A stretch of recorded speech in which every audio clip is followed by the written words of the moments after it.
Sorry. Hello out there, and welcome to the Holy Hour, the All Cure bi-weekly podcast. As of now, we are still alive. Somehow we barely, yes, we made it. Fucking Christ.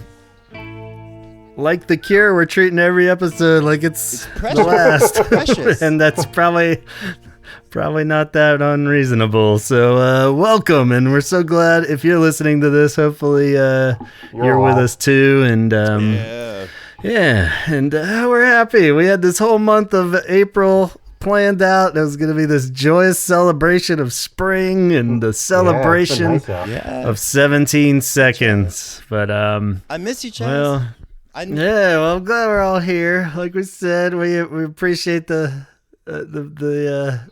keep the Corona talk down from here on out. We figured maybe this would be a good time for us all to take our minds off things a little bit and get back to some distractions, whether it be justified or not. Denial goes a long way, Donald. So it does. It runs from runs from northern Egypt all the way down to like South Africa, doesn't it?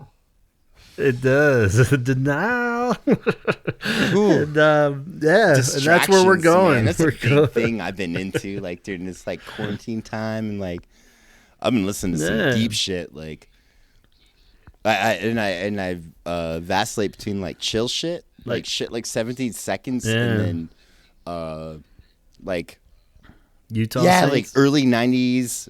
Like 90, like rave shit from England from 91 is the only thing that like gets me sane. Like some Moby. Yeah. No, fuck Moby. Yeah. Fucking hardcore breakbeat is where it's at right now for me. It's just like it's all hype and positive and like. Well, it's a good thing we're talking about 17 seconds this evening.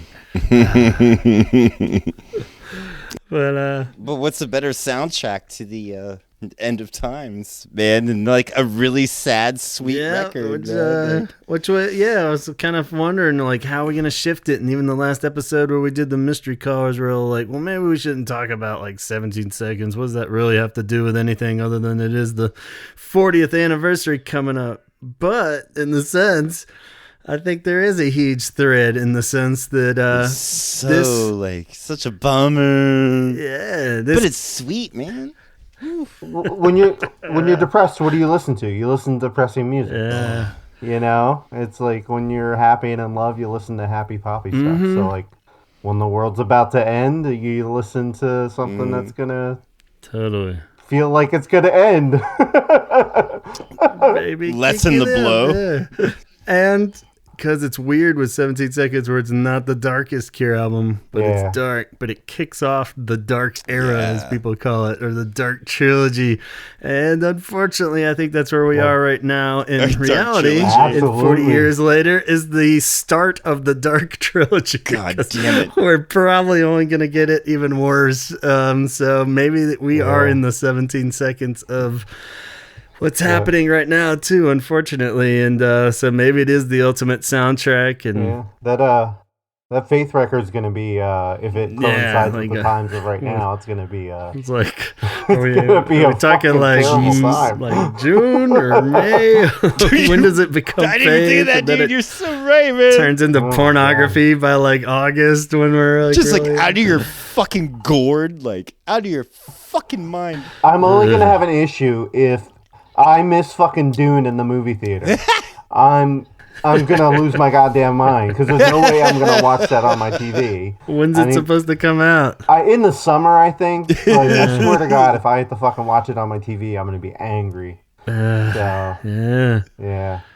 So 17 seconds. Best way to kick off a dark era of the Cure with the dark era of reality right now. 40 years on, but we all know the best way to appreciate something that's been around for 40 years is to start at the beginning. We'd that's like to crazy. It's 40 years. 40 years it's on. Still older than crazy. That's wild. Crazy. 5 years. Isn't that's and Don and I were like 3, if I've done the math correctly, when they came out. So, and I remembered picking up the 7 inches when I was 3. No, you didn't. You couldn't I was even so lift your that's little a major baby street arms. cred right there. Squishy. Wow. God damn. Got the shit roast 3. Yeah, man. So yeah, we got it at a little later, 9 years later, I guess, was if I did the math correct on that too. So not too bad, but hard to say we've been absorbing it the full 40 years. But I consider this record, and I know this is a bad take, but I consider this record their first actual record. Yo. Like, I as much as Three Imaginary Boys is their first record, and like I guess you could take it like that, I don't think they hit their stride. Like I take that like a demo, yeah, more than an actual record.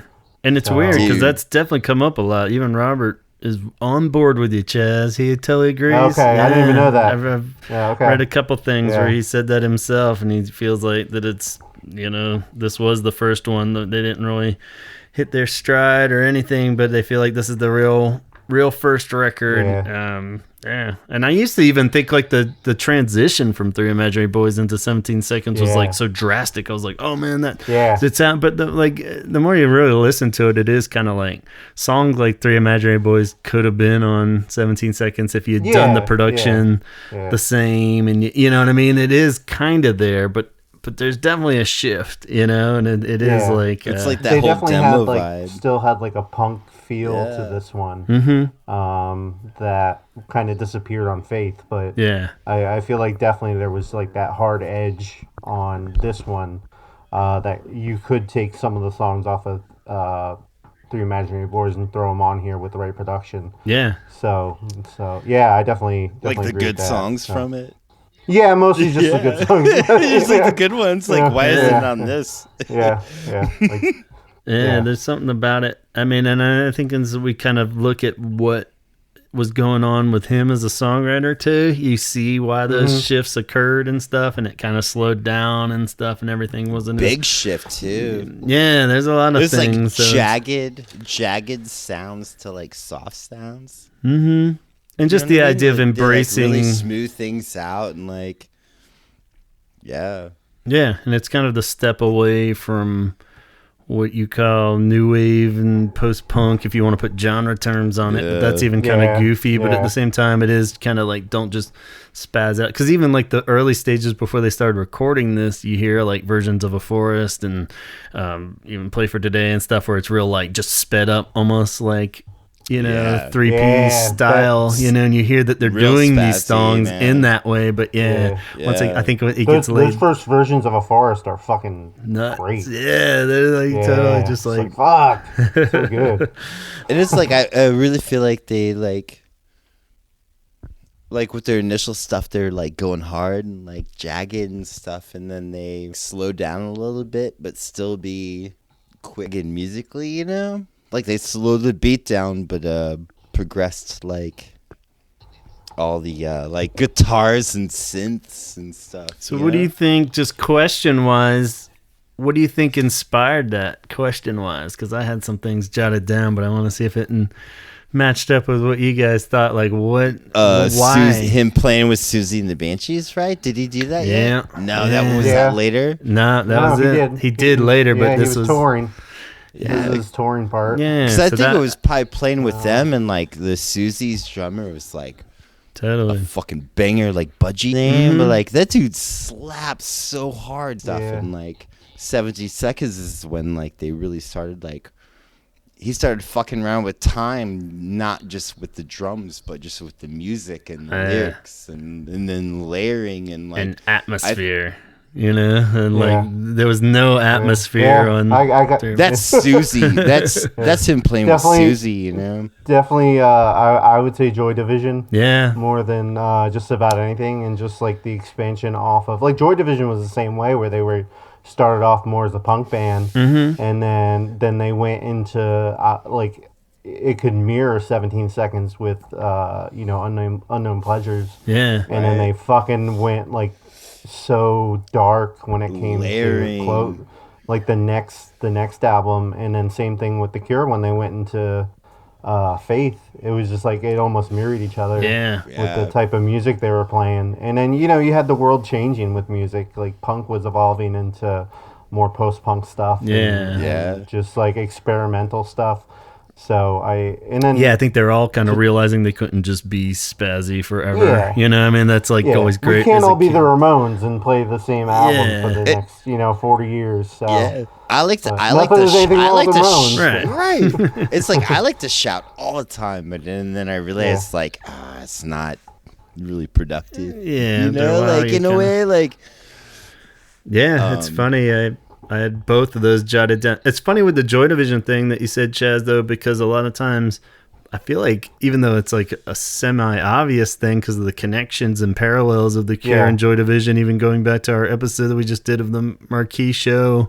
But I feel like it doesn't really get said, I think, because like Robert will never really call it out as that being a obvious transition in conscious decision and sound, but it has to be, like when you listen to this album, and especially because by the time this like came out, even I'm pretty sure like Ian Curtis had died by that point, and like it had like already they had played the show the March with them earlier in March the year before, and then this would come out in about April of the next year, and I think maybe that was like June of the. He died in May. Yeah. So this album had already come out. Okay, so like barely, but they had played with him, and they were had obviously definitely been influenced. Yeah, so it's I think, and especially like lyrically and stuff too. Like we're obviously the lyrics, take a huge turn from like Fire in Cairo, and even though it's there on Three Imaginary Boys, you could tell as a Cure fan like where Robert is, but at the same time, it's not quite there.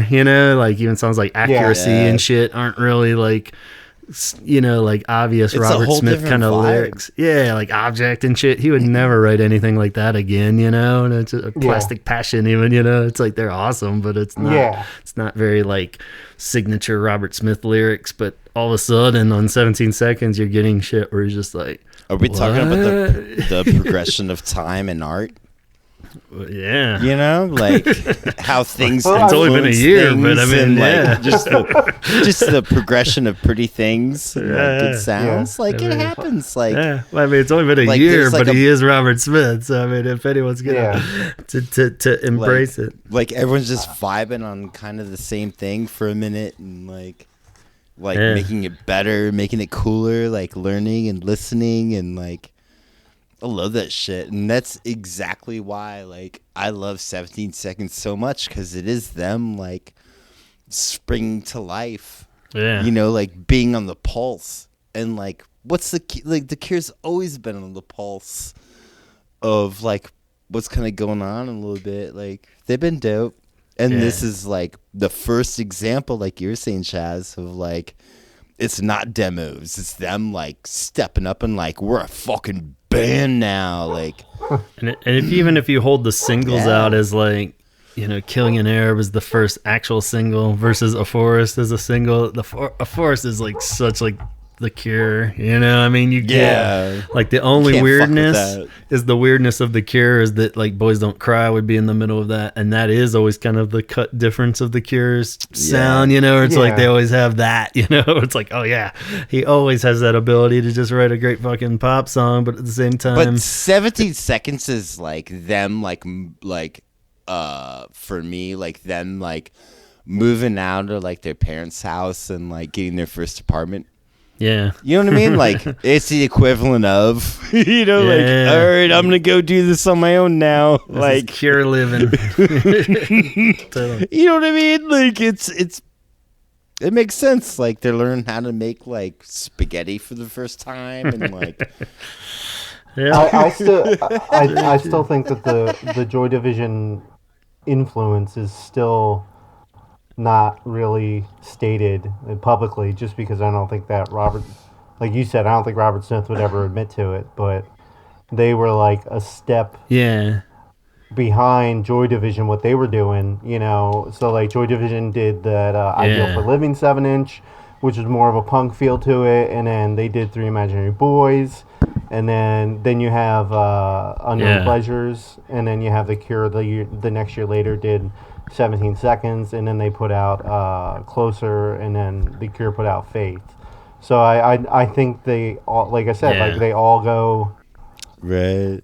I think they all go in progression where yeah, and it makes sense with contemporaries. You're not gonna always totally be like, we love those guys. You know, it's just gonna follow. You know, it's not gonna be just vibing hard, man. It is just weird that it's like always there, but it isn't credited. Even when he goes into like when we talk about them recording this and what they were trying to pull from, like no mention of Joy Division or anything. You know, I mean, it's all like Jimi Hendrix and Nick Drake. You know, and it's all low and it's all hype, in man. there, but it's not fun, man. Yeah. But nobody's ever says what they're really trying to make it sound like. Yeah, I think you're always like Wesley Willis. Yeah, but it's not what you're. Yeah, I think the scene in the music movement at the time, definitely every band borrows from other bands without even knowing it. So I think that it all kind of falls well together. Yeah, just everyone vibing on each other, you know? Yeah. So like I think there was like a very vibrant scene, and it sounds like it's one of those things like if I had a time machine, boo! I want to go play drums back in those days, like all day, like. Not so fast, my friend. There is another but element. There's no time machines, right? There's no time machine. You'll never get it out of this. But there is one more element that I feel like hasn't been addressed yet. Okay. And I think it was one of the crucial pre-recordings of 17 Seconds was the fact that there was a band floating around out there called the Magazine Spies. And they're also known as the Mag Spies or the old Magpies. The Magpies. Which might be their first problem was that they had a horrible name that nobody knew what the hell to call them, maybe. But and they'd already changed their name. Makes it more fun, though. Yeah, they had already changed their name from Lockjaw, which was like way better. But that's just dope. Like, anyway, what's your name? I don't know. I don't know, Magpies. So the Magpies were playing around Horley and Crawley in 1979 too. They consisted of a bunch of blokes named Gary Bow, and Stuart Hinton. You know that guy? Martin Ordish. You know Martin? Matthew Hartley would be the most recent member, but they also had a bassist named Simon Gallup. And so they had just left their label. Shit got dope. Raw Records, and they changed their name from Lockjaw to the Magpies or whatever the hell Magazine Spies. I like Magazine Spies. They started to record. They played around with this band, The Cure, very much, and they got along great. So much that they got into this recording session. And it was weird because maybe I knew this at one point, but refreshing on it, there was somehow a band called the Obtainers, and the Magpies were doing a split EP. And recruited to produce it was Rick Simon, the bass player's brother, and Robert Smith said, "I'll produce it." So he got in the studio producing these two bands. And they're all getting along. It's easy. Robert Smith's helping produce this band that Simon happens to be in. They get along great. Imagine that. So you can find the 45 for $500 on Discogs if you're interested. I got 4 of them. You can. Yeah. You got it? No, I don't. I don't.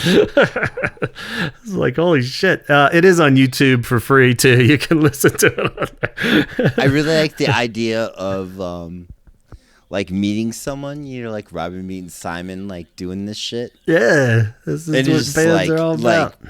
Yeah, and you're just like, yo, you fucking rock. Like, let's get down. And, like, that's magical, like, meeting people like that where you, like, fucking vibrate with. And it's beautiful. Yeah, it's beautiful, man. Like, just meeting someone that's not a dick and they're kind of down with some weird shit. It's like, all right, let's go, man. Like, especially when you're like, is dope. Especially when you're in the vibe of the other things we said, like he's coming off the tour of the Susie and the Banshees tour, and he's kind of digging their sound. He's digging Joy Division. Michael Dempsey on bass. It's it's not probably what he's really digging as far as the next direction. But we'll get into that in a minute. But Robert's, so he's producing these guys, and he's like, you know what would be a fun idea is if we just did like a one-off single. And then like later years, this has kind of been called out more, but the whole cult hero thing emerges from this recording session. And he basically comes up with the whole idea to record this just like goofy single, I'm a cult hero and I dig you, with this band merging with these guys. So he'd get like Matthew and Simon playing bass because Michael Dempsey had some other obligation or something, so he struck at that moment.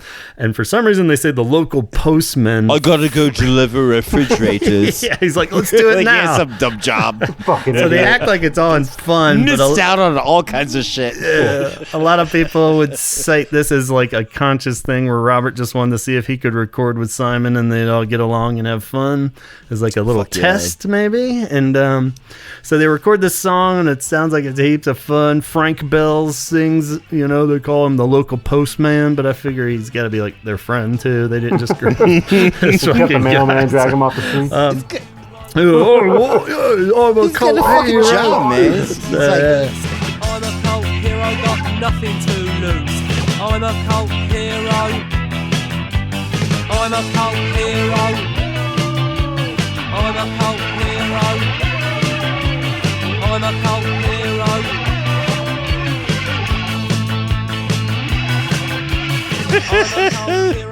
Anyway, they had a blast recording the 45, actually. They had a great time.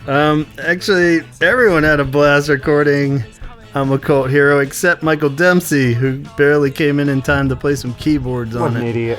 So, yeah, so I kind of missed the boat on that one, but, you know, of the, there was definitely a dramatic shift in the demos that Robert was writing around this time, too, and I think his ears perked up when he got to record with Simon, and they were getting along great. So, needless to say, there was a relationship struck there, and Robert was recording a bunch of the demos on his own. Kind of just a funny side note that's always mentioned in the books is that he recorded most of the demos along to his sister's Hammond organ beats. So the bossa nova and swing beats and stuff, and he recorded a whole shitload of those demos are dope. Yeah, so he recorded a whole bunch of those demos and took them over to Lowell and Michael Dempsey and said, this is it, this is the new Cure shit. And like Lowell was of course down, but then Michael Dempsey was like, I'm not really digging the new sound, man. And that same night, as the legend has it, he took it over to Simon's house. He's like, fuck you then, and he took it right over to Simon's house. And Simon's like, yeah, I dig that shit, that sounds great. And he's like, you're the new fucking bass player. And he's like, well, I can't play. He's like, I can't play bass for you if Michael's playing bass. And he's like, well, he can't play bass if you're playing bass. Something along those lines. So it was basically, at least between those two, agreed that do you think they thought about like doing like dual basses? No. Like they had to think about that. Like nah, it sounded like they're like thinking about like how to make something work, you know. Well, I don't think he wanted to make it work. It sounded like it's like two basses. Yeah, I think both of them were pretty much coming to the idea that they weren't the perfect fit, you know. And I think they're both definitely ultimately fine with it, but initially I think it was a little tough. I think Lowell was the one to break the news to him. Of course, Robert was like, Lowell, you do it. And he said Michael wasn't incredibly heartbroken, but he was ready for the change anyway. And so, yeah, at that point, they kind of agreed. And we're going to take on Simon. He would have to leave the other band. He was very excited about, joining the Cure, too. And Robert kind of cited in other sources, too, that it might soften the blow if they took the keyboardist too. So they took Matthew Hartley from the Magpies as well. He said also just because it would make it like where Simon wouldn't be just the new guy, they'd have two new guys, and they knew they would need a keyboardist eventually. So it wasn't so much of a huge connection with Matthew. Atmospheric. Yeah, so I mean, made sense. You'd want to invest in a keyboardist at some point, so they brought Matthew along too. And so it sounded like they would all really embrace the new direction, pretty much right from the bat there. And Yeah, and then they would just kind of line up a lot of gigs right off the bat to test out the songs before they started recording them. And a bunch of kind of debaucherous touring happened where they would try out the shows and everything from, blasting out the new songs, fighting off skinheads, and drinking till they puked all around the UK, they would say. So it sounded like it was a pretty rowdy first round of shows before going into the studio. And strangely enough, Michael Dempsey ended up joining the Associates, another band that was a band of friends anyway. So, it all worked out great. He was fine. He was ready to move on. Happier environment. And they were on Fiction too. So it's all in the family. They're not being dicks. Like, get the fuck out of here. Just like, yeah, I think there's a little bit of like, what the fuck? But at the same time, it was pretty obvious. Yeah. They're all young and trying to figure shit out. Like, if he only knew it was in the future, he wouldn't have said he didn't. If he didn't like that. He's like, oh, I love this shit. Let's keep going. Yeah, and they would actually play shows together too on that tour. Strangely enough, too, like the Associates would already have like Michael Dempsey on bass, and I think they played some shows touring around together before they even recorded 17 Seconds. So it must not have been that awkward, I guess. But at the same time, it's pretty cool. But so like January is when they go into the studio, start recording this album. Morgan Studios they go back to again, same one they recorded Three Imaginary Boys and the Cult Hero single at. So and this is where he went on the record of saying what he wanted of the album as far as sound, not mentioning Joy Division or Susie and the Banshees anywhere. They want to make it sound like a hybrid of David Bowie's Low, like we always hear mentioned. Nick Drake's 5 Leaves Left, Hendrix's live album, Live Isle of Wight.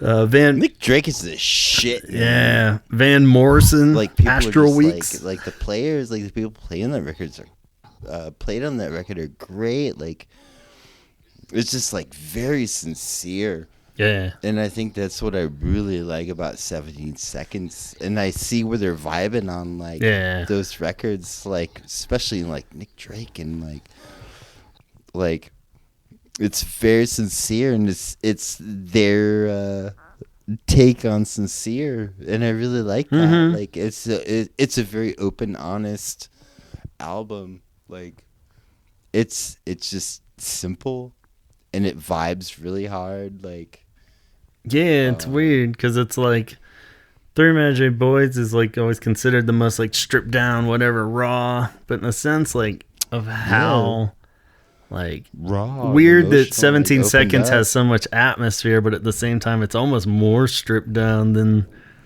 like Three Imaginary Boys, even, because it's like punky shit. Yeah, it's like so like you can hear every instrument and every part, and it's weird because it's so like, pure sounding that normally they would fill in that with like 48 keyboard parts, and you hear those huge gaps in between everything, but at the same time it's not, it's like bare bones Cure, which is pretty rare. And you hear like the fingers slide on the guitar, like the ridges on the guitar string, like you hear like that like when they switch to a different chord, and it's like it's that sincerity that like hits me.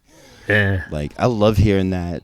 Because even by Faith it has such a wash on it that's like Cure, you don't really know what's bleeding into what, and you know what I mean. It just becomes that but it, like 17 Seconds still has like that. You can hear every instrument, and if you dropped it out, it would be like missing so much, It's like, okay, So it's pretty amazing. And Lowell's drum beats sound, like Jesus. Of course, he said that it was like the huge Low influence from David Bowie's Low, even when we had that great opportunity of Lowell answering our one-off question that Arusha and Carl asked him at a book signing in 2017. Fuck yes. The Holy Hour podcast? Okay, for the Holy Hour project, I've taken a few more minutes, and I always will. Oh, yay! Thank you. It's got to be the only real connection to Low that I hear. I don't really hear that much in there, but it's got to be if they say so. I can't deny it. But the drums are like dope gated. Yeah. Like Brian Eno fucking style, like it was just like of the time. And they really nailed it, like, and they did like a low rent version, you know, because they were all so it works better. It's like couldn't do it version. fancy. Yeah. And I love how like it makes it more sincere to me. Like they're really trying to do their best, and like explore and get out there and like do some weird shit, like It seems like that's what they had in mind, was a specific vision. That was like kind of the weirder thing, was that Robert was so like thrown off by having Chris Perry in there for Three Imaginary Boys that they banned him apparently, like by the studio. They were just like, just don't even fucking come in here kind of thing. So like they had worked well with Mike Hedges. I didn't quite catch what he must have been, some kind of engineer or something in there, but not a full-on producer for Three Imaginary. Oh no, I think maybe he did like the singles. That's where he came in, or something in between. And but yeah, so they'd already had the connection with Mike Hedges, and they wanted him to do it. Robert definitely had a specific vision that he wanted him to capture, and they banned Chris Perry from coming in. Didn't want him to have anything to do with it. And so then they got into the studio and they thought of it as like an upgrade because they had like a fancier one of the studios in Morgan Studios apparently, but then it hit them that they couldn't afford it, so they could either, what was the you can only use the 12 track, you can't use the 24 track. No, it was more like a number of days was the problem. It said the reality hit that they bang it out. If they slept in a hotel, they could record they could only afford 8 days if they slept in a hotel. So they decided to pack sleeping bags, and they could record for 10 days if they just slept in the studio. So, of course, they chose to just sleep in the studio. 10 fucking days, though. I mean, can you imagine that? Especially in the humor of this new album coming out 12 years afterwards. It's just like, Jesus Christ. And the record sounds like it. Yeah. It sounds like someone did that.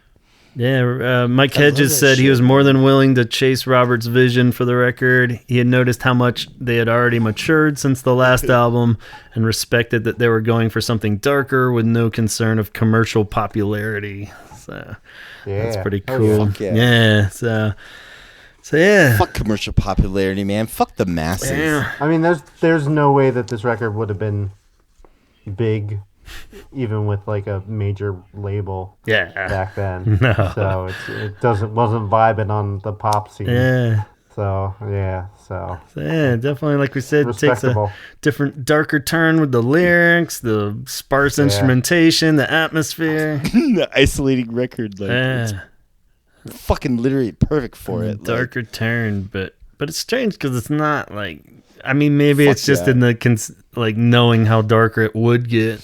It's like, this is actually still not that dark, really. I mean, when you listen to it, it's like, you're talking about just fucking around in a forest for a while is like way different than what's going on by like pornography, But let's see what's up with Faith. Yeah, it's like it's gonna get way more dark. Then but you at get the same blasted, time, man. It's the best trio of records. That's my favorite. Like those 3 records, man. Like fucking like in a row. Yeah, it's perfect. But those bass lines are a huge part. You couldn't really do that with Michael Dempsey's. All over awesome bass. You couldn't do that. Even Simon, I mean, he didn't write a lot of the bass lines, of course, because he demoed a lot of them, but in the same way, they feel like Simon signature. We don't know which one or which, totally. I mean, and even just the way Robert sings, too, it's like so much less like buzzcock sounding and stuff, where you can tell he's really just him. It's a little smoother. Point. Yeah, I mean, it's less aggressive. It's, like you said, it's the first Cure album. This is totally fucking Robert Smith. You play a Forest or M for somebody, they would guess the Cure, but if you play Fire and Cairo, somebody might be like, what? Despite the morose atmosphere of this actual album, apparently everybody had a fucking blast recording it, though. In those 10 days, Simon was just happier than shit to be out of the 9-to-5 day job and staying up all night and drinking and recording. What I mean? Like, he's just like, fuck yeah, like playing a dope band to get fucked up and jam out. Like, it sounded like they're all getting along great and partying, and Robert and Lowell were excited for like a new direction, I think, and Matthew was just happy to be there, of course.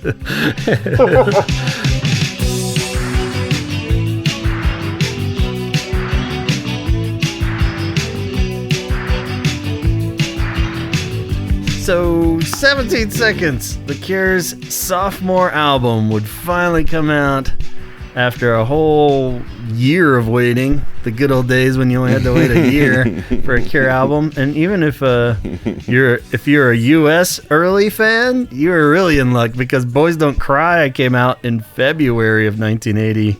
But 17 Seconds would come out the day after Robert Smith's birthday on April 22nd, 1980. So only almost 420. About 4 months later. Hitler's birthday. Yeah, right. Stop it. This isn't the Ace of Base podcast. You always remind me about that day, Donald. Like every 420.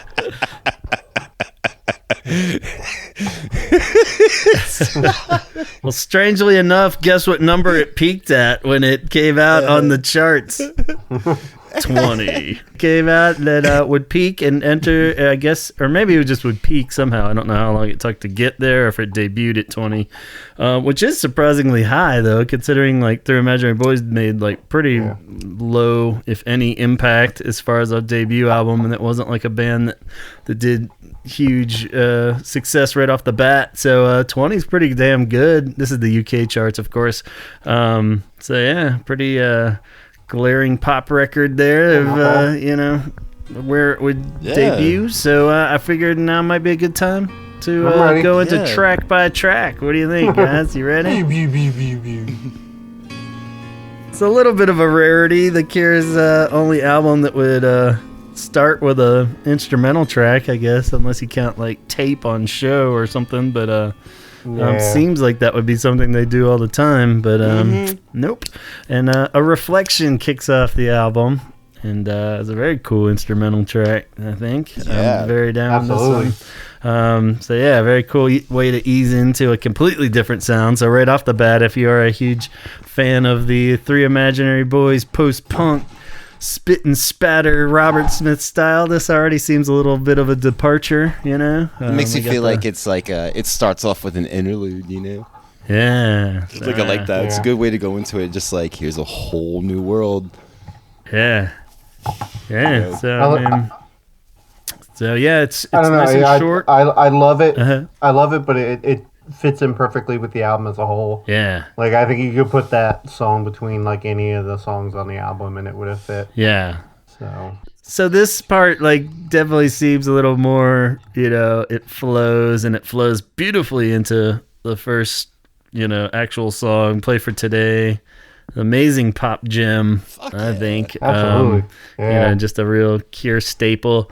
I still don't know. I've babbled about this in the past. They made a video for it, but there is no actual single for this song, right? There was never like a 7-inch or anything, but it's weird that it's like, how the fuck was that not a single? Yeah, it's so weird. It's like such a catchy, cool song, and like introduces like synths into the Cure perfectly, It has like such a cool little synth line, and it just seemed like pretty much right from, the bat there that this would be a live favorite. I don't think I've officially traced back where the crowd chants along to the keyboard part, but it seems like pretty early on, it turned into a very soccer-like chanting that goes on, or so it's like, oh, and according to setlist.fm, it's the fourth most played live Cure song. Really?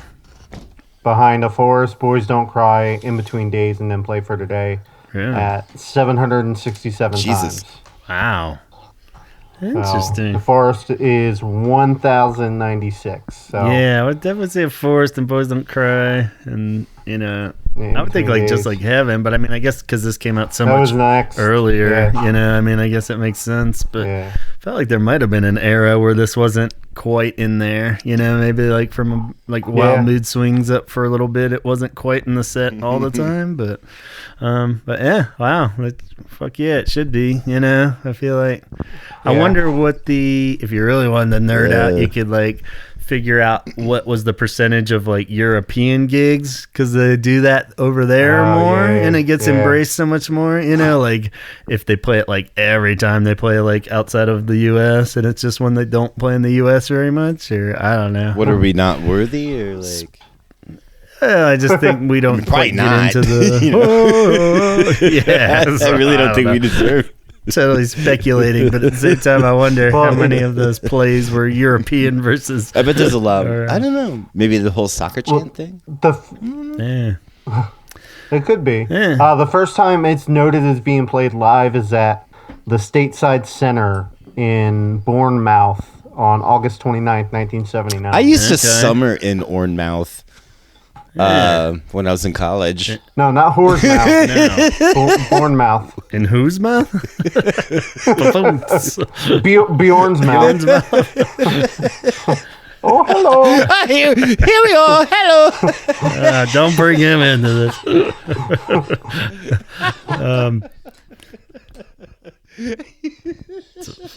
It's a great song for sure. Oh God. Yeah. Yeah. You guys have any passionate feelings? Otherwise, everybody on board with that? Yeah. Yeah, So easy with these early albums. Everybody just likes all the songs. Secrets comes up next, and this one is a strange song, especially for track 3, I think. Very cool. It shouldn't be as good as it is, I think. It's just like a really awesome bass line, but it's just a weird song where it's like that bass line just carries it, so it's hard to. I'd be curious to find out if it was one of those ones Robert came up with early on, or if it was one of the ones that once he got Simon in, that he brought that to the table, or what, But it's such a cool riff too. So it's a good one. Yeah. It's definitely one of my. I would probably put it in the top 20 songs of mine. Damn. Really?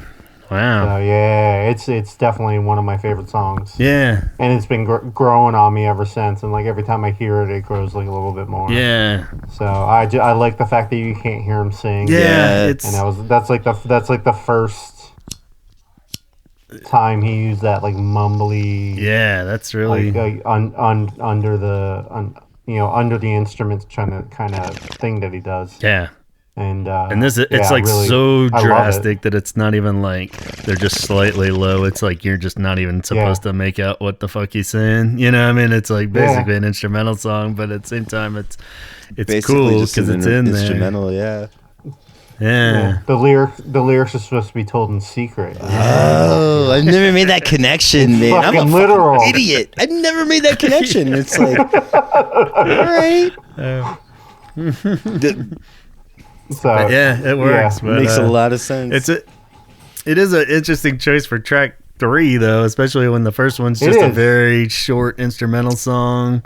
Then you got this ultra pop single kind of thing. And then like another like vague. Yeah, it's like, what the fuck, dude? It's like clearly you're not trying to, going back to what we said, this wasn't an album designed to be commercial successful, any kind of commercial success at all. I think totally, dude, because it sets a tone, and that's like one of my favorite things about it. It's just like by track 3, you're like, I see where this is going, and it's like, and I'm okay with that. Like, this is gonna be fun.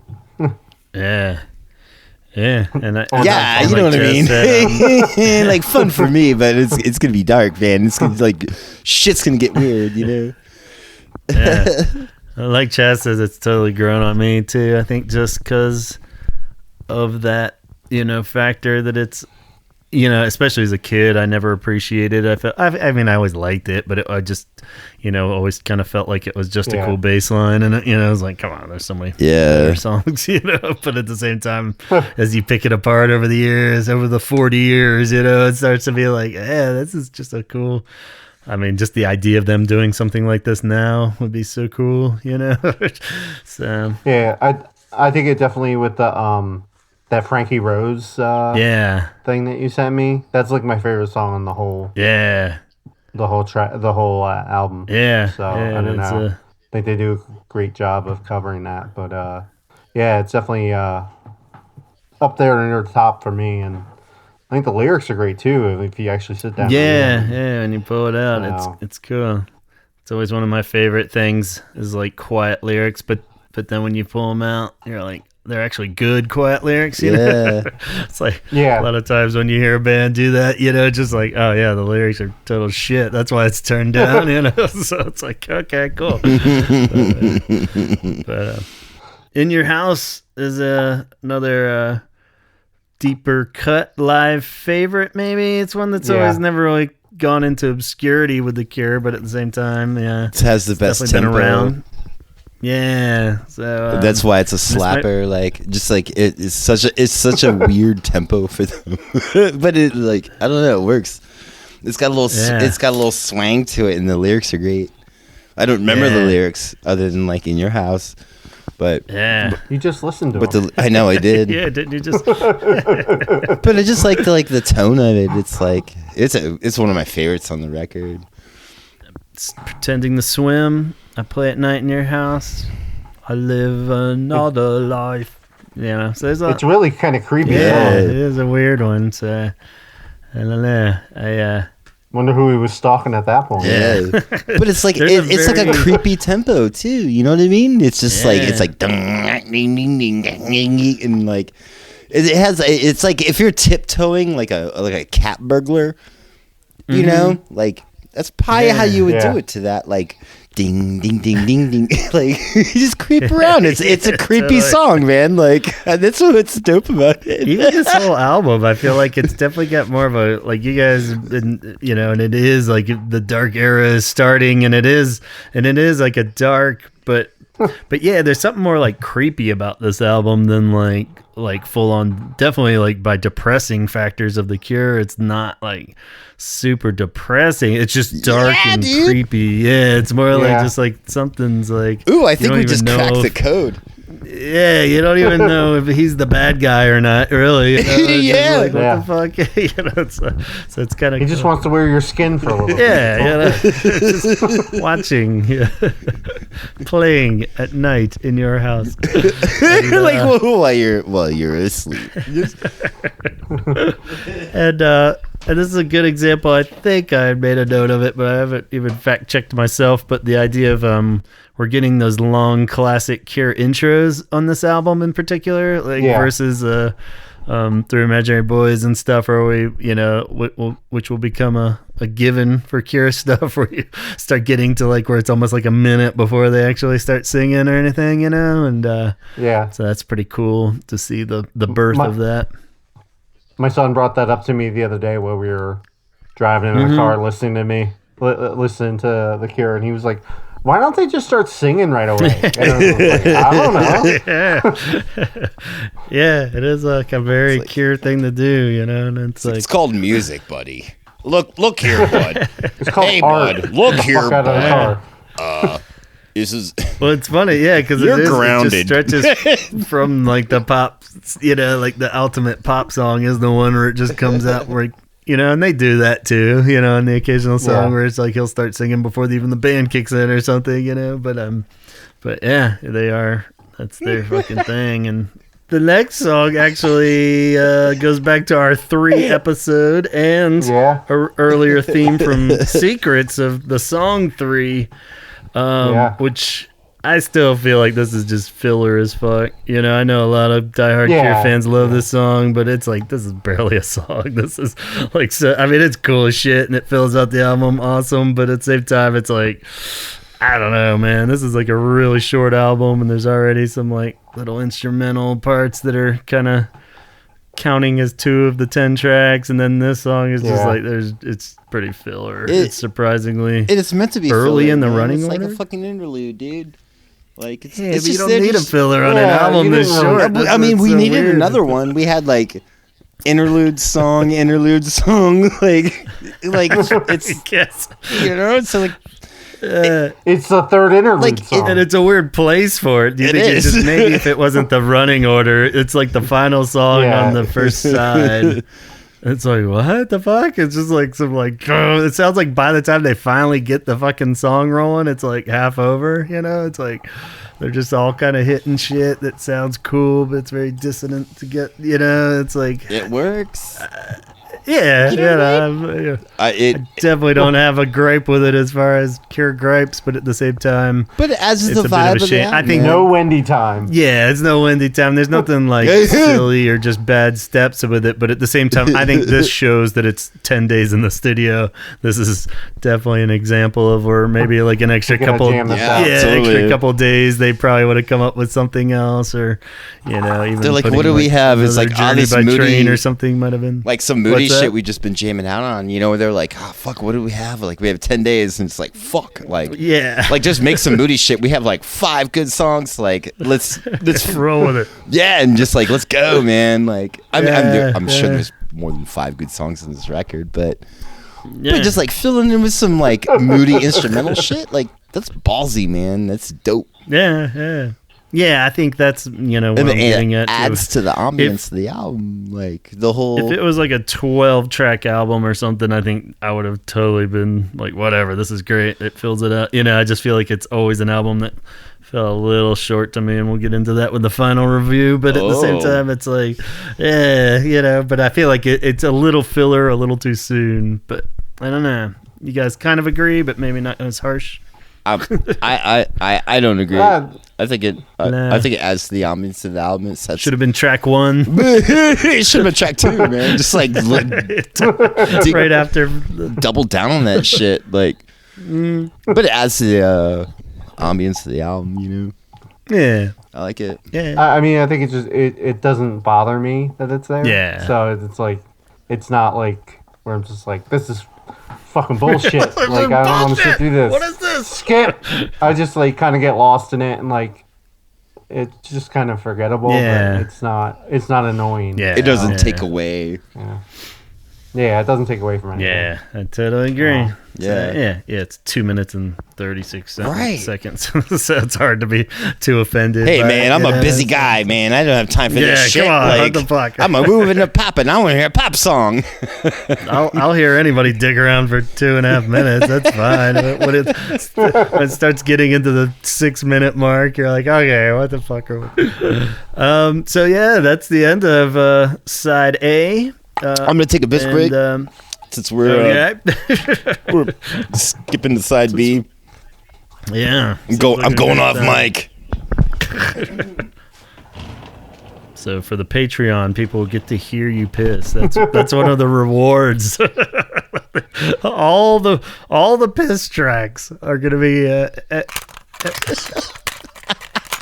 If you flip the record or the cassette, it's a little weird going from 3 into final sound. So I think the idea of flipping was encouraged by this album. So the final sound comes in, and and you're all uneasy and upset. Like, what did you just go through side A? Like, it took you on a journey. Final sound definitely isn't as smooth as a Reflection by any means. It's another unfortunate sign of the budget too, because Jesus, this, as legend would has it, it was cut short because their tape ran out. It was meant to be a super long instrumental jam. Another one. That's exactly what they needed. So the fucking tape ran out, and my kid just didn't have the heart to tell him to stop, so they played it all. And he's like, "We got 50. Let's see, what is it? 50." 52 seconds. So you hear it kind of have that weird hitch before it cuts out. It's the tape cutting out, which, I don't know where the song went, but it kind of seems like maybe that wasn't such a horrible loss. But it's kind of the heart of the album, though. Like, shit like that is what I like about this album. Like, they're making this big they're making this big transition and like getting some good like drony sounds and like fucking off with keyboards and shit, and like Lowell's getting into his shit really good. Like the drums sound dope, and like the whole band's like really vibing and like getting to their sound, and they're like using every fucking like inch of tape. Like that's fucking going for it, man. Like that's that right there. Like every inch of tape, even though it cuts off weird or whatever, like that's why they are where they are now. Because of shit like that, like you make do with what you got. Like that's. I think they thought they had a lot of message tape, from this. Like this is like that shit right there is why I like this record so much. Like, they get the final cut of the album and like that song's only 52 seconds. And they're just like, why did we play for like 15 minutes? Yeah, and we only got 52 seconds. Well, yeah, that's what he said. It was like, you know, normally he would have just thrown another reel on and they could have spliced it or some shit, you know, and it was like, but he knew that they just couldn't afford it, so that was it. Yeah. So it was like, sorry, dude. I make do, man. You get what you get, and you know. Country boys make. It was like when Country boys make do. It was like, damn. It was like when Dinosaur Jr. made their cover of Just Like Heaven, and the reason it stops is because it ran out. Yeah, wasn't that it? Yeah. I was always like, yeah. what the fuck? It's like such a weird abrupt cut, but literally every time cool. that like Very I listen fitting. to that and it cuts off, like I'm like, God damn it, like it's so weird. Yeah, I'm like, did my They're gonna flip the did tape. my thing stop? You know, and it's just like it gets me every time, and I love it. I love it. There's an awesome Paul Westerberg solo album, like a later one too, that was surprisingly amazing. Stereo, and it is like a double one, and that one has like tons of songs where he's like just mid chorus, and it'll be like and then it just cuts. It's just like what the fuck, and it's totally just the tape ran out. You know, I haven't listened like, to that. I've been thinking about that record. Like I've been thinking about the replacements, and I've been thinking about that one, and like it's on my short list of like a nice spring day when I remember. Yeah. I'm gonna sit outside and put that fucker on. Like I love when a later album's so good, and like there's no mathematical reason why that album should be good. Yeah, it doesn't make any sense. It's like one of his best shit he's ever written. It's so good. But anyway, so Final Sound, you know, cool, and then it bleeds into A Forest, which will be epic as shit. Horrible. Yeah, horrible song. Never heard it. I think we could all agree that this is a fucking waste of time. Why are they still holding on to that? Jesus, every show we gotta.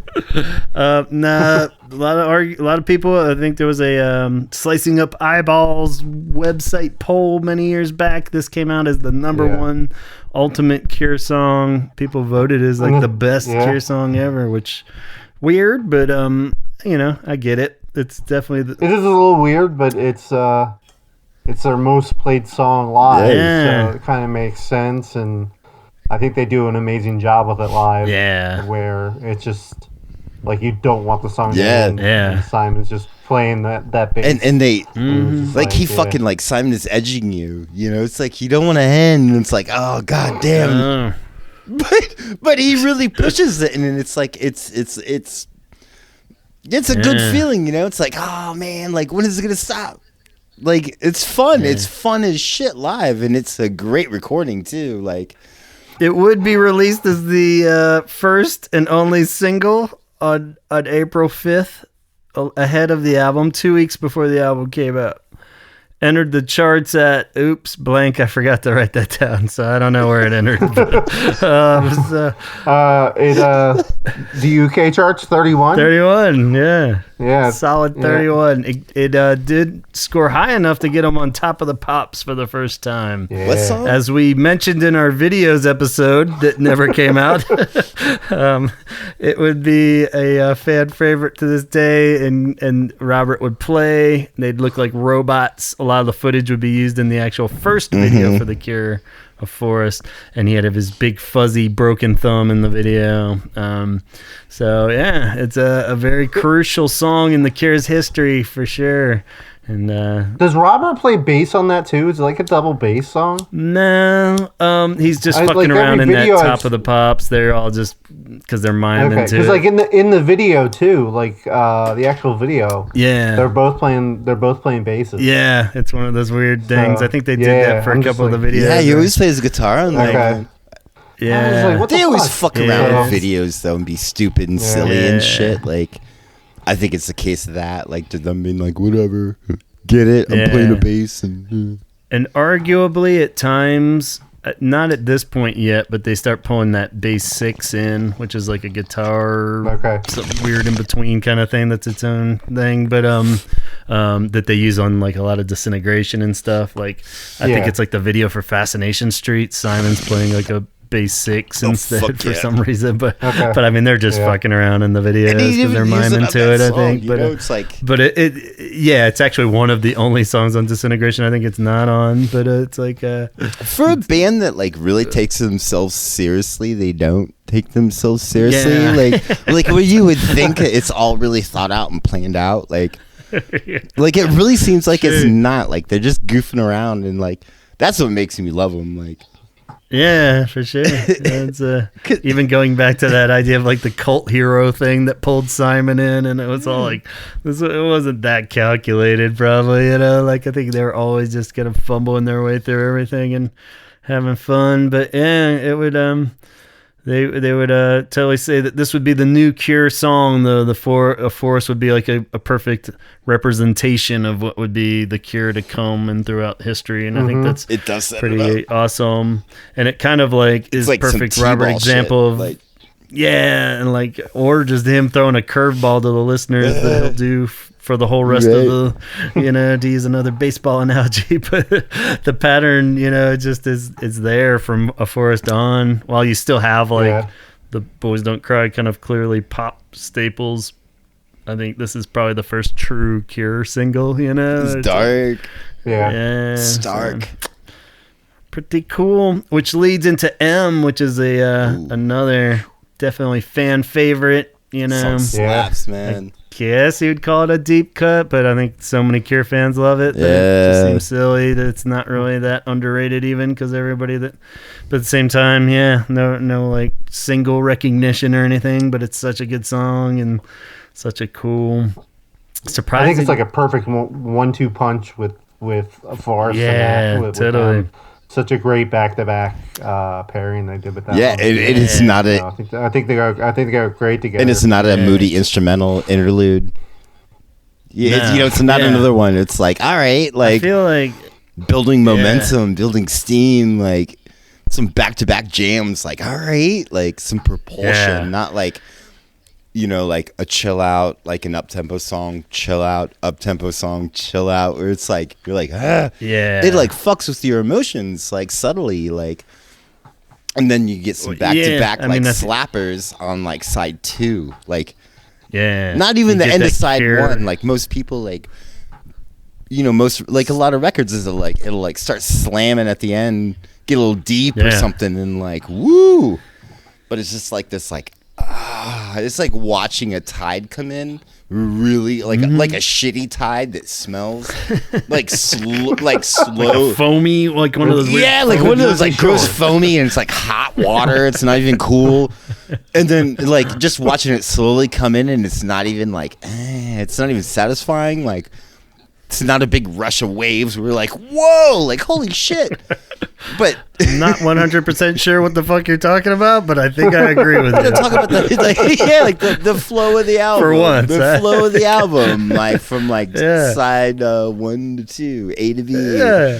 Like it's a weird. I like it. Like it's unsettling, and that's why I like it. But what is weird that it never really dawned on me till I'm looking at it on paper like this of how much I like side 2 more. I think this definitely like really hits all like my current favorites anyway. Like Forest into M at night, 17 seconds. It's like, damn, that's like that kind of more Cure, bam, bam, bam. Like we're saying, I think it is because of like Secrets in 3 are a little like, all right, if you're feeling it, cool. But at the same time, it does kind of like what Donald was just saying. It drops out with the wave action, and and it's like, that's a lot to consider because.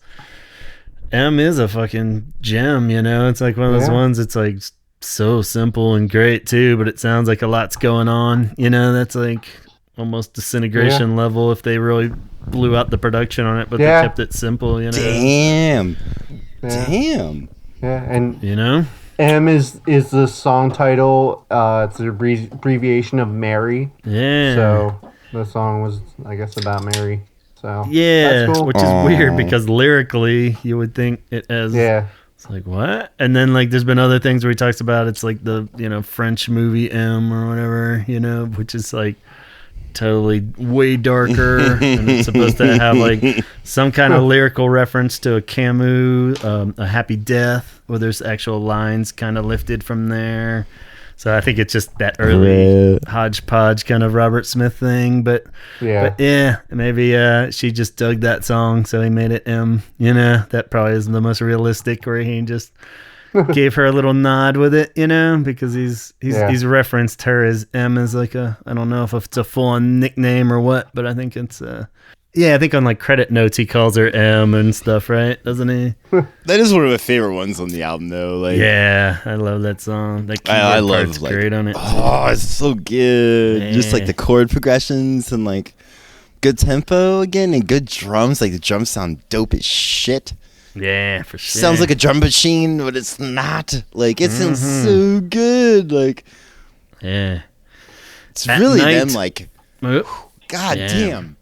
Stop me with that shit. At Night is great. Amen. I did stop you, or do you want me to stop you? No, just don't. I'm gonna stop, but don't stop me. Okay. Stop me. I thought I had more to say, but okay. So do stop me. Sorry. Yeah, I didn't know if I cut you off. Anyway, At Night comes up next, which is definitely a case of reading current situations into things, probably, but it feels a very quarantine appropriate song of what the fuck's going on right now, and it's a really cool, creepy, dark song. Again, I think it finally it also like backs our opinion of what a kind of creeper album this is. It's like At Night. Sunk deep into the night, I sink in the night, standing alone underneath the sky. I feel the chill of ice on my face. I watch the hours go by. It seems very it's like before you go into like their house. Yeah. It's like you do this, like you creep around. Yeah. Like, I've never really thought about like the creeper aspect of the lyrics of the Tell us all about it. Element. Yeah, I just never really thought about like the stalker element on this record. Like, it always made me feel a little uneasy, and that's why I liked it. But like, but it makes sense, man. That's crazy. Yeah, it's like I'm glad we talked about this record again. Like, I Me didn't think there'd be too, anything. man. I didn't think there'd be anything new we could pull from it, but like, it's a creeper album. Yeah, it's super creepy. Yeah, in an interview in 1989, he said it was inspired by a Frank Kafka short story called At Night. So it's very Kafka-esque. As the kids say. Is Kafka the dude that did that wrote that book about like turning into a bug? Yeah. The Fly? That's Goldblum, dude. Same guy, right?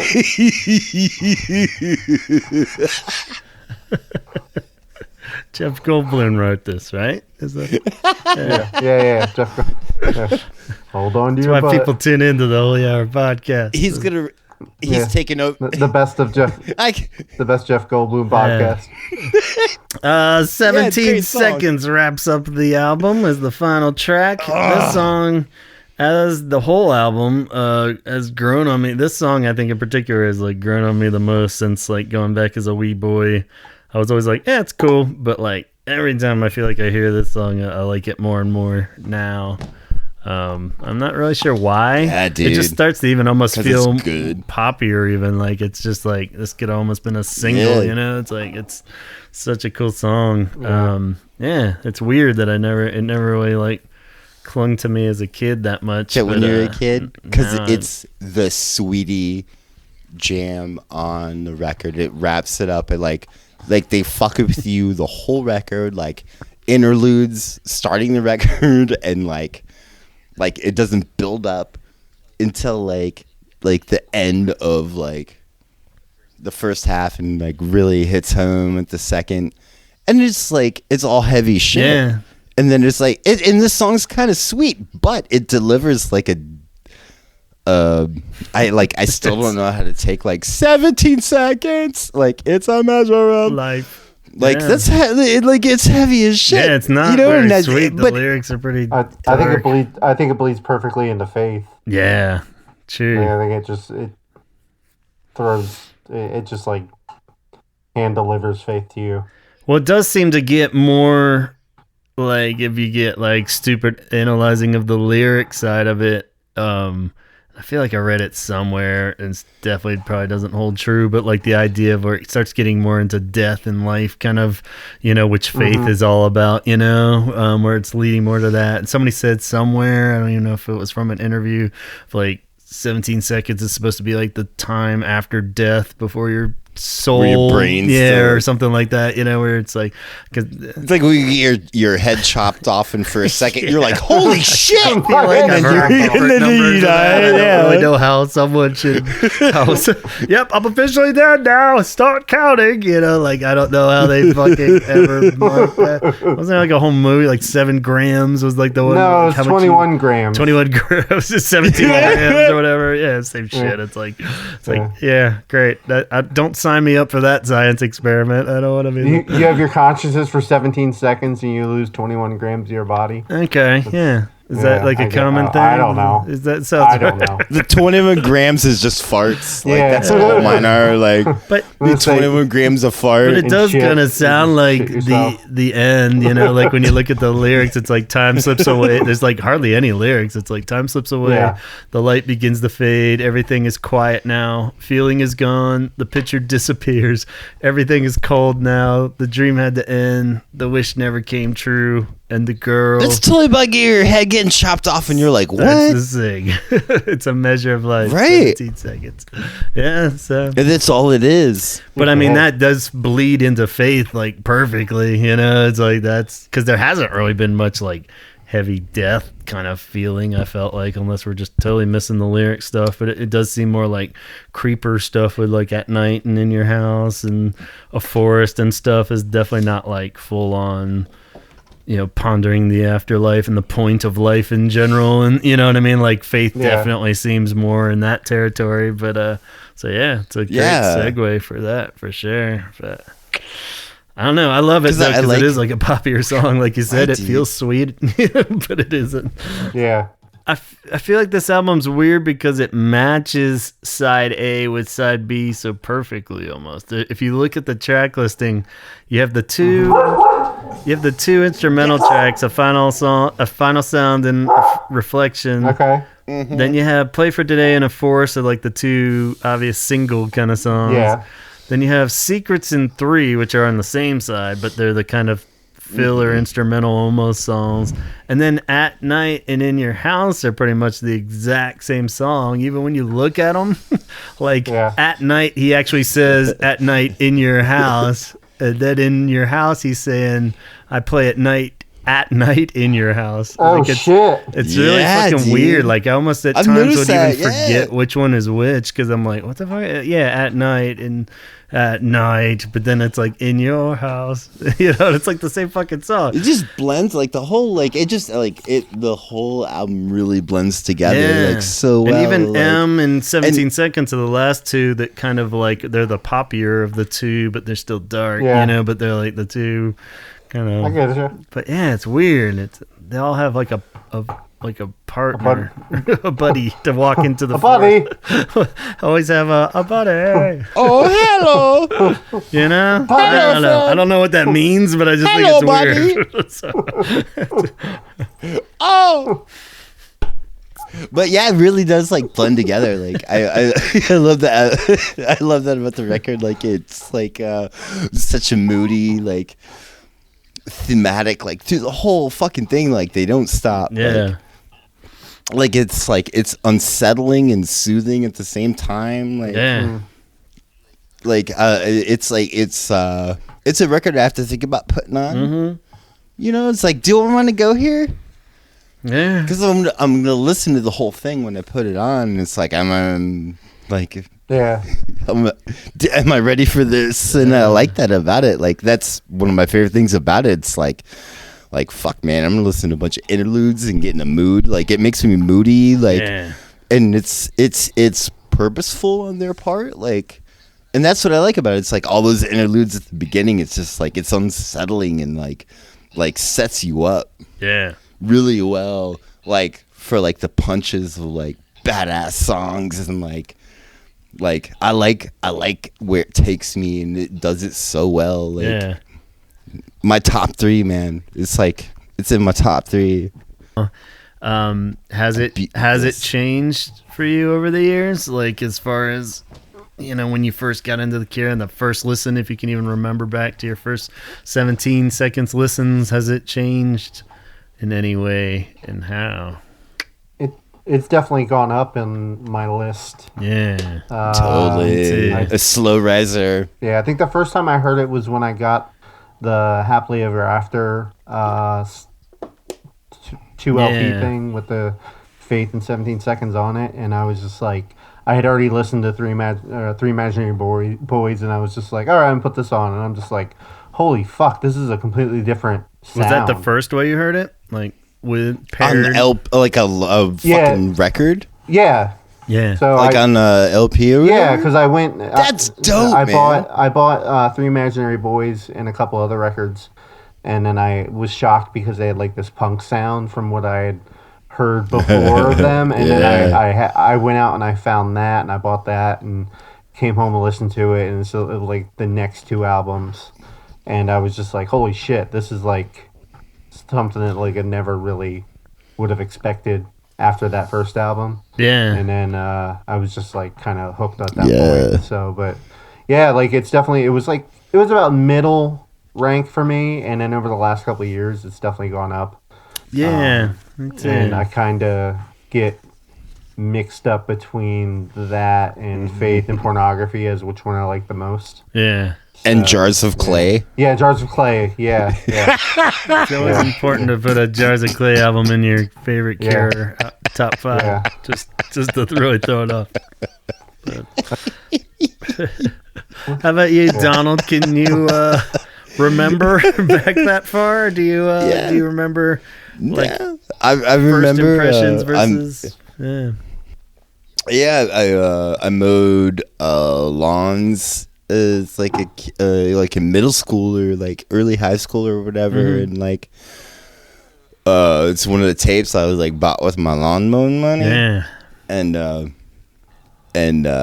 I it really threw me off at first, like, because it's so stark and like, what? Like, I wasn't ready for that. Like, I was listening to like Metallica, like early thrash shit, and like that.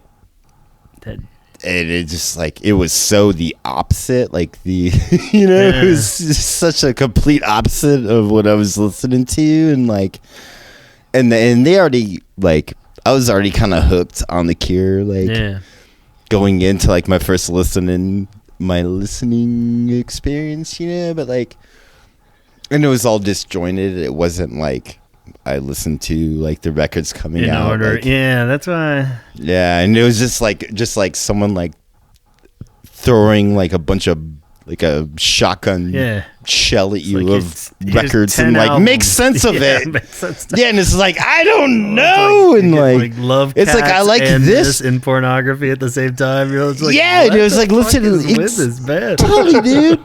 Like listen to like Love Cats and then this like dark shit. Like I'm still processing the Cure. Like I'm like I always shit on Kiss Me, you know what I mean? And this is kind of why. Yeah. Is like that scatter shot of albums being like blasted in your fucking face, like that's the beauty of but it. Yeah, man, like later on though, like it's one of their most like, I love it. It's so simple and so clean. Yeah.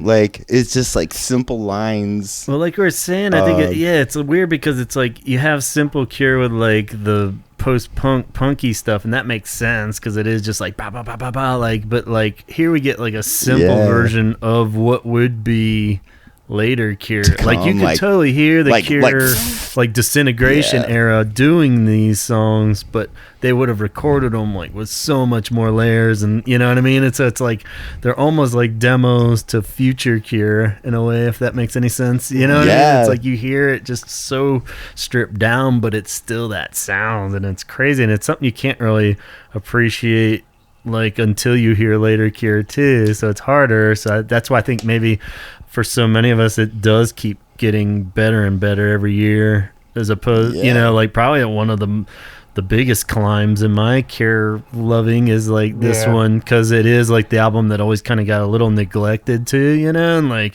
because you know it was always the one, like we were saying, we got the whole lump sum, you know, I got like everything from Kiss Me Back to this, and it was like, all right, this one, and I'm just cramming all of them, and then I got to this one, I'm like, well, yeah, it sounds like the Cure finally, you know, but it's not really like peak Cure either, you know, so like as a kid, like listening to it was like, it's dark, you know, but it's not super dark, it's not poppy, but Play for Today's poppy, so like, but then there's like those kind of just quick songs and the filler songs, I'm like, yeah, you know, so it's always like the album that I just put on when I was sick of everything else.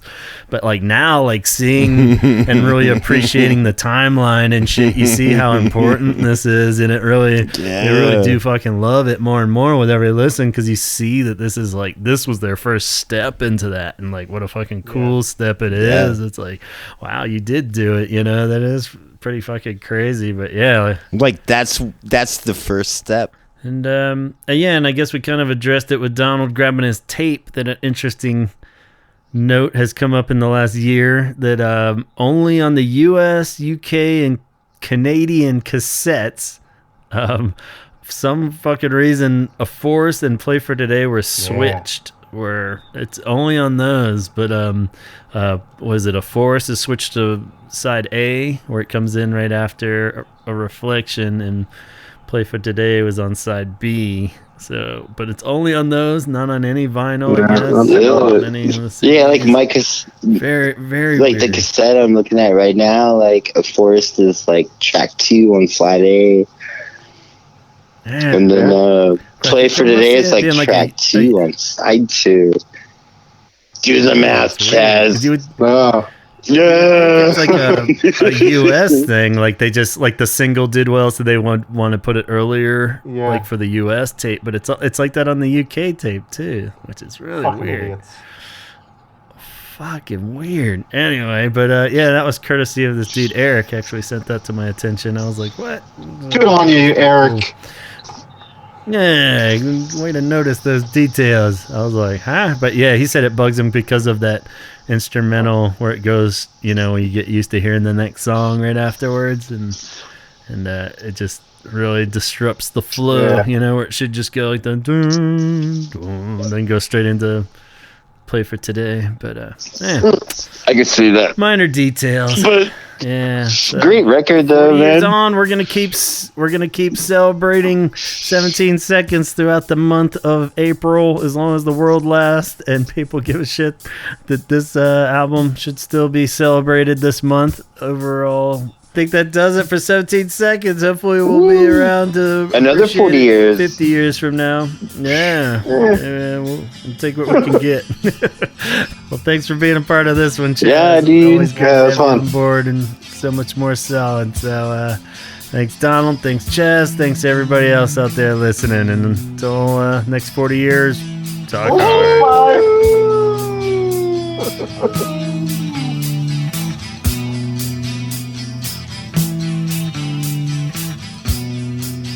All right, one more time, happy birthday, happy 40th birthday to 17 Seconds. You've done good, kid. You're a classic. No matter what bullshit we come up with or new perspectives to look at it, you know, it's a great album. So, but I hope you enjoyed that, and hopefully you'll give it another listen and maybe take some of these thoughts into consideration, or have your own theories you can come up with.